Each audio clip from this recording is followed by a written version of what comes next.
Bismillahirrahmanirrahim. Assalamualaikum warahmatullahi wabarakatuh. Waalaikumsalam warahmatullahi wabarakatuh. Buya, tentang masalah kurban, kan Buya pernah menjelaskan kalau kurban itu ada ainiyah, ada kifayah.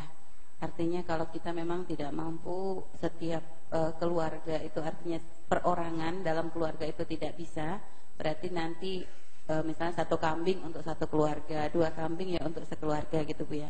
Tapi terkadang seringkali ada beberapa itu yang pengen mengatasnamakan gitu tuh Bu ya. Misalnya ya kayak keluarga kita misalnya ada 6 gitu tuh Bu ya. Terus nanti misalnya bisanya cuma satu kambing. Tahun ini kepengennya Buya dulu atas nama Buya. Nanti tahun depan ternyata bisanya satu kambing lagi, maka ganti atas nama Umi gitu Bu ya. Tahun berikutnya satu kambing lagi atas nama anak perempuan. Nah ini sebenarnya yang lebih baik diatasnamakan seperti itu, atau tiap tahun aja dijadikan kifayah-kifayah karena memang tidak mampu untuk mengkorbankan atas nama semuanya gitu tuh ya anggota keluarga. Nah terus untuk saudara-saudara yang sedang haji itu Bu ya, apakah kurbannya lebih baik misalnya mereka pengen kurban apakah di sana atau lebih baik di Indonesia, karena memang di Indonesia kan yang kurban kan sedikit gitu, sedangkan kalau di sana sudah berlebih. Paling maslahat itu seperti apa? Apakah memindah kurban di tempat yang lain itu diperkenankan, karena kalau zakat itu kan ya zakat di tempatnya gitu ya. Kalau kurban seperti apa penjelasannya Bu ya? Terima kasih. Bismillahirrahmanirrahim. Tentang sunnah ainiyah dalam korban. Jadi korban itu disunahkan atas orang per orang, semuanya. Adapun maksud sunnah kifayah itu bukan berarti kambing satu untuk 7 orang, tidak. Kalau sapi satu untuk 7 orang. Ini orang sering salah paham sehingga suatu ketika ada seorang alim melarang. Jangan mau loh ya kalau ada orang nyembelih kambing satu untuk keluarganya. Yang menangkap ini salah paham. Maksudnya apa? Bukan kambing satu untuk 7 orang. Bukan. Jadi sunnah kifayah itu di sini adalah dia melakukan untuk diri sendirinya dapat makna sunnah ainiyah. Akan tapi ngikutin Nabi niatnya dibarengkan semuanya, tapi dia untuk dirinya sendiri. Sampai Nabi mengatakan dalam hadis hadi udhiyati wa ahli baiti, tetap untuk satu orang, satu kambing. Akan tapi sampai Nabi mengatakan untuk umat digedekan, diperbanyak sampai ya Allahumma taqabbal hadza min amin Muhammadin wa ali Muhammadin wa min ummati Muhammadin. Hadis sahih. Nabi pernah waktu menyembelih korban itu untuk Nabi Muhammad, keluarganya dan umat Nabi Muhammad. Jadi bukan berarti satu kambing untuk 7. Ini juga salah paham memahami makna ini. Artinya begini, jangan sampai di rumah kita itu tidak. Kalau bisa punya anak 7 dengan suami istri berarti 9. Nyembelih 9. Satu kambing plus 2, satu sapi plus 2 kambing. Kemudian jika ternyata enggak, ya seadanya. Kalau adanya 5. Kemudian boleh ditentukan dari ini satu ainiyahnya biar dapat ainiyahnya si A. Ini bapak saya suami istri dulu. Anak-anak tahun depan. Boleh.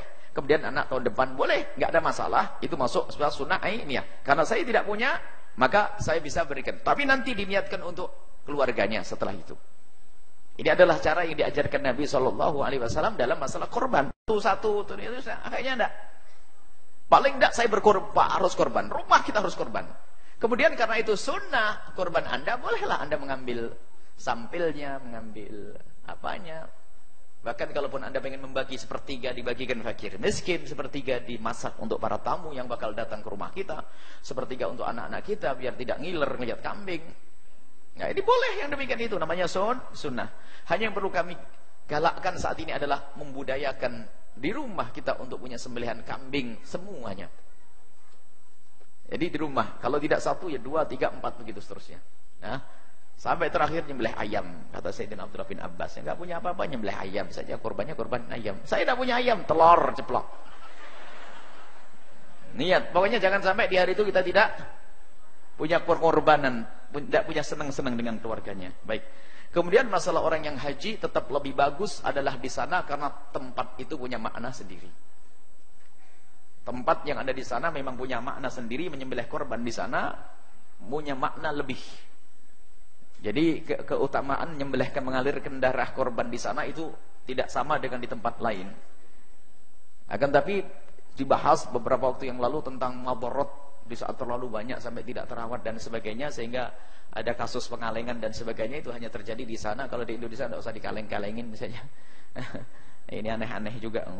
Sudah dagingnya kurang, dikalengin lagi. Mau dibawa kemana itu? Baik. Jadi untuk orang yang naik haji tetap lebih bagus di sana. Tetap lebih bagus di sana. Tapi kalau mau berkorban di tempat lain, ya dapat keutamaan. Barangkali dia melihat, subhanallah, ada satu kampung hari ini hari paceklik, tidak pernah ada yang korban di sana, sama sekali, nggak pernah ngerasain korban, orang fakir semuanya. Gimana kalau korban saya? Masuk, dapat maksud, insya Allah dengan ini bisa lebih bagus. Akan tapi kaidah pertama tetap dalam keadaan apapun korban di sana adalah lebih bagus. Cuman karena mungkin hati kita terenyuh, kasihan di kampung sana atau negeri sana yang tidak pernah merasakan korban, lalu kita alihkan ke sana, itu adalah babnya mendapatkan keutamaan. Tapi secara lahir dari nas-nas yang dibahas oleh para ulama tidak bisa mengalahkan korban di sana. Cuman kita kan urusan makna, keprihatinan kita kadang-kadang. Tapi kita yakini di sana lebih bagus, akan tapi ya sudahlah. Kalau perlu dua-duanya. Nyembelih korban di sana, nanti untuk yang lainnya adalah korban untuk siapa? Kita berikan ke tempat fakir miskin yang ada di sana. Jadi korbannya orang haji hendaknya tetap ada di Mekah. Biarpun banyak, bukan urusan kita. Banyak orang korban di sana. Banyak. Tetap ini adalah kita korban di sana. Begitulah yang dijelaskan oleh para fuqaha.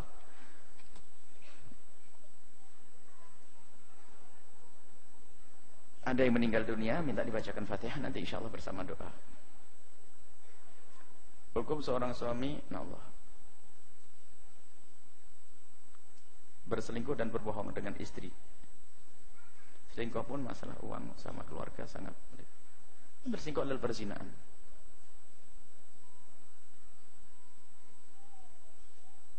Kalau perzinaan tidak dia.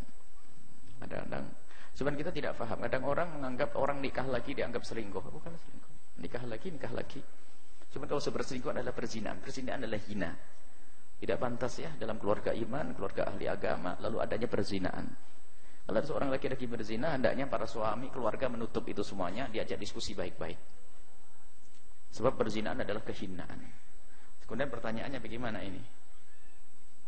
Untuk menghadapi masalah ini harus komunikasi yang baik. Apa yang menjadikan sebab semacam itu? Kemudian juga selagi itu perzinaan yang haram, harus dijauhkan dari perzinaan. Pergaulannya, temannya, dengan siapa dia bersahabat dan seterusnya. Ini solusinya panjang, tidak bisa langsung dihentikan begitu. Karena na'udzubillah kalau ada kebusukan jiwa, biarpun di rumahnya punya istri cantik, berzina tetap zina karena memang busuk jiwanya. Seorang wanita yang padahal di suaminya adalah yang mencukupi, akan tapi karena busuk hati dan jiwanya, begitu mudahnya berzina, dan itu perempuan rendah. Karena rendah diangkat pun perlu proses waktu yang lama. Disadarkan dulu kalau dia rendah. Kalau tidak, na'udzubillah, berzinaan, busuk, hina.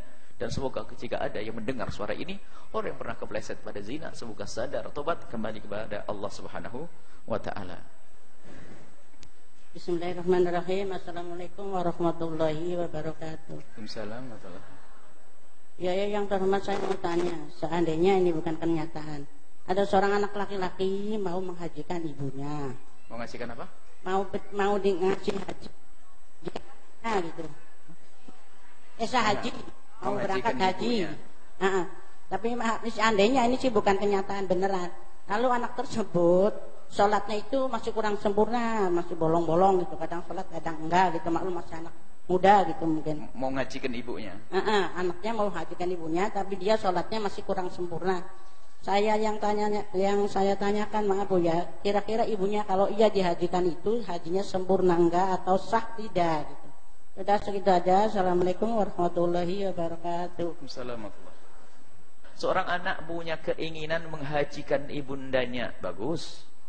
Tapi dia jarang sholat. Alhamdulillah, biarpun jarang sholat masih mau menghajikan ibundanya. Yang musibah itu sudah jarang sholat, kurang ajar sama bapak ibunya. Apakah hajinya nanti bisa diterima? Kalau memang diambil dari rezeki yang halal, dari pertanian yang benar, dari perdagangan yang benar, insya Allah bakal diterima oleh Allah Subhanahu Wa Taala. Dan insya Allah setelah ibunya pulang, dia menjadi ahli sholat. Ya, menjadi ahli sholat. Ya ini, karena ini ibadahnya berbeda. Dia jarang sholat, tapi dia masih mau menghajikan ibunya. Alhamdulillah. Tidak sholatnya bagaimana? Itu dosa, urusan dia. Dia dosa meninggalkan sholat dan seterusnya. Akan tapi menghajikan ibundanya juga amal baik. Amal baik. Dan bukan maksiat. Yang maksiat itu adalah sholat sunat duha, tapi dia tidak pernah subuhan. Nah, ini satu model. Itu maksiat. Punya utang, sedekah. Itu maksiat. Kalau pertanyaannya, dia punya utang, mau menghajikan ibunya, maka itu nggak boleh. Tapi bermasalahnya beda ibadahnya.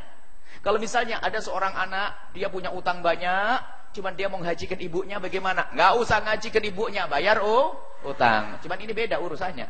Masalah sholat sama masalah sedekah. Tetap sedekah berjalan, sholatnya bolong-bolong, diajari saja biar menyempurnakan sholatnya. Insya Allah diterima semuanya oleh Allah Subhanahu wa ta'ala. Saya seorang yang sudah Islam sejak lahir. Sejak lahir, perlukah saya mengkirakan kalimat syahadat? Mengucapkan, kalau anda anaknya orang Islam, biarpun tidak bersahabat, biarpun anda tidak bersahadat, anda sudah Islam. Apalagi anda sudah sholat dan seterusnya. Makanya kalau ada sekelompok mengatakan bahwasanya syahadat kamu belum Islam kalau belum bersahadat, pasti itu kelompok salah, sesat, menyesatkan.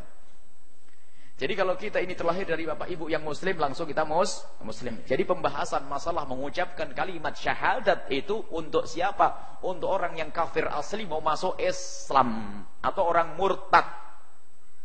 Nanti ada satu kelompok pengen istimewa. Jadi kalau ikut kelompok ini harus bersyahadat, karena kan kemarin tidak dianggap syahadatmu. Aneh ini. Dari mana ilmu itu?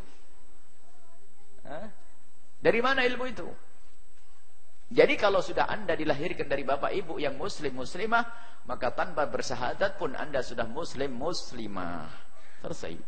Sehingga pembahasan masalah nutku bisyahadat ini, mengucapkan kalimat syahadat ini berlaku bagi orang yang kafir asli, agar diperlakukan di dunia sebagai orang muslim, tandanya dia harus bersyahadat. Agar dia boleh dinikahkan dengan seorang muslimah, agar masalah waris nanti saling mewarisi dengan orang yang Islam.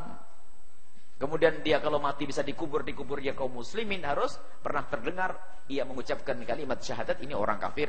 Tapi kalau bapaknya muslim, kecuali bapaknya muslim, dia telah mengucapkan kalimat yang menjadikan dia kafir, seperti saya tidak percaya Nabi Muhammad, saya tidak percaya Quran wahyu, maka dia murtad. Kalau murtad, dia harus mengucapkan kalimat syahadat lagi karena kemurtadannya tadi.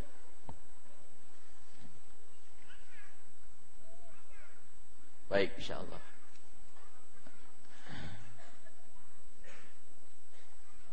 Bagaimana menghadapi anak yang remaja karena terpengaruh lingkungannya di luar warnet, padahal di rumah sholat, ngaji, puasa selalu. Wah, ini penyakit masyarakat semuanya, urusan internet. Memang setan yang namanya internet luar biasa. Itu menggoda, namanya setan yang lahir betul itu, subhanallah. Tahajudan belum apa-apa sudah buka WA tuh.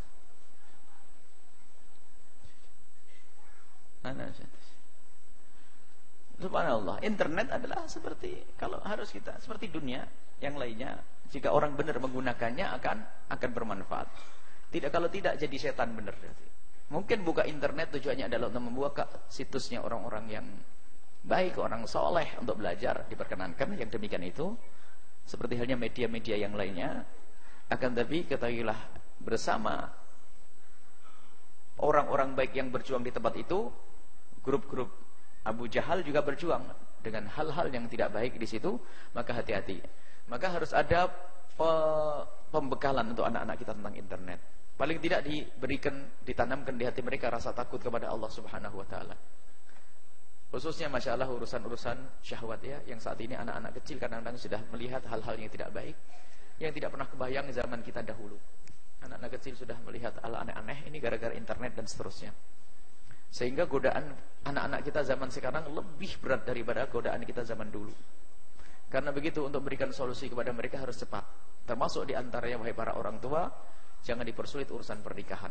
Jadi mulai anak kita sudah dewasa, sudah diberi wawasan pernikahan, bahwasanya nikah untuk menyelamatkan mereka. Khususnya bagi anak-anak yang selama ini bergaul di luar itu. Maka orang tua ini harus cermat betul. Sehingga harus ada keterbukaan antara seorang ibu dengan anak tentang kebutuhan pribadinya itu. Sehingga anak tiba-tiba berani ngomong, saya mau menikah ibu. Kalau sudah ngomong begitu, berarti ada kebutuhan yang mendesak tentang kebutuhan pribadinya. Jangan ditunda lagi. Anda harus berpikir untuk segera menikahkan mereka. Kalau tidak, na'udzubillah, dia akan menikmati dengan gambar-gambar yang tidak karu-karuan dan seterusnya. Pada kesempatan yang lain dia mungkin melakukan zina, na'udzubillah, saibu-ibunya masuk neraka nanti ya. Di antara seperti itu. Kemudian juga pembekalan untuk dikenalkan ke tempat mulia. Sebab duduk dengan orang soleh sendiri menjadikan orang itu akan terjauhkan dari kemaksiatan. Dan kita merasakan di saat kita duduk dengan orang baik itu bisa beberapa hari itu pengaruhnya ada. Duduk dengan majelis mulia ada pengaruhnya. Makanya kawan itu penting. Kalau kawannya dikurang. Kalau dipangkas sekali zaman sekarang, pangkas jangan nonton TV, pangkas jangan urusan internet, kayaknya mustahil. Akan tapi bagaimana mereka diberi kesibukan, dikenalkan dengan kesibukan yang mulia, yang baik. Hadir majelis itu grup hadroh, majelis keliling dan sebagainya. Itu hendaknya seperti itu, mensiasati sehingga waktu mereka tidak hanya digunakan untuk hal-hal yang seperti itu. Baik, ini saja.